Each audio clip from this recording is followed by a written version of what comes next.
بسم اللہ الرحمن الرحیم۔ السلام علیکم۔ آج کا جو ویڈیو ہے وہ ہے جن لوگوں کو برے خواب آتے ہیں ان کے لیے ہے۔ تو پہلے تو برے خواب کیوں آتے ہیں؟ جب انسان راہ حق سے ہٹ جاتا ہے تو برے خواب آتے ہیں، جو کہ انسان کو نشاندہی کرتے ہیں کہ تم غلط راستے پر ہو۔ تو انسان کو چاہیے کہ استغفار کی ورد کرے، توبہ کرے، اور اس کے بعد یہ جو آیت کریمہ ہے اس کی ورد کرے۔ ہر نماز کے بعد پہلے استغفار پڑھنی ہے، اللہ سے معافی مانگنی ہے، سچے دل سے توبہ کرنا ہے۔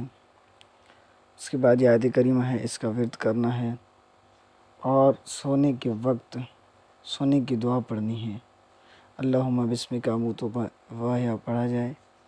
اللہم بسمک اموت و احیا، یہ بھی دعا ہے، اور ایک بڑی دعا ہے جو کہ بتاؤں گا تو ٹائم کم ہے، نیکسٹ ویڈیو میں انشاءاللہ میں کوشش کروں گا وہ ساری دعا آپ کو بتاؤں گا۔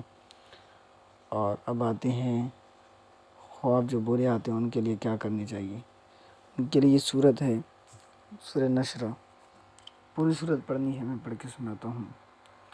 الم نشرح لک صدرک ووضعنا عنک وزرک الذی انقض ظہرک ورفعنا لک ذکرک فإن مع العسر یسرا إن مع العسر یسرا فإذا فرغت فانصب وإلی ربک فارغب۔ یہ صورت ہے، پوری صورت پڑھنی ہے۔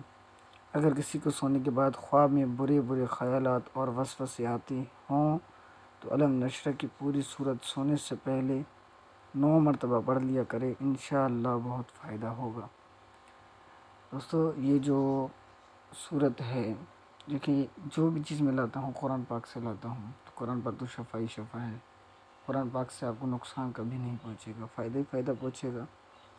تو انشاءاللہ آپ اس کی کثرت سے 9 مرتبہ پڑھیں گے ریگولر بیسس پر، تو آپ کو جو برے خواب آ رہے ہیں وہ آنا بند ہو جائیں گے۔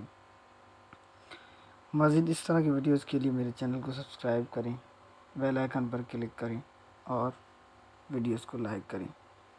ملتے ہیں نیکسٹ ویڈیو میں۔